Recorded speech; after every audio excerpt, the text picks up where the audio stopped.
এই হলো আমরা এখন নামছি। কোথায় গেলি?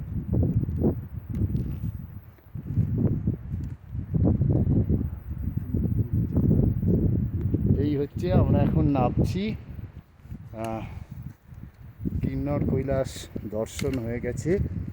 প্রদীপ, তুমি সামনে आ जाओ। হ্যাঁ, সামনে চলো।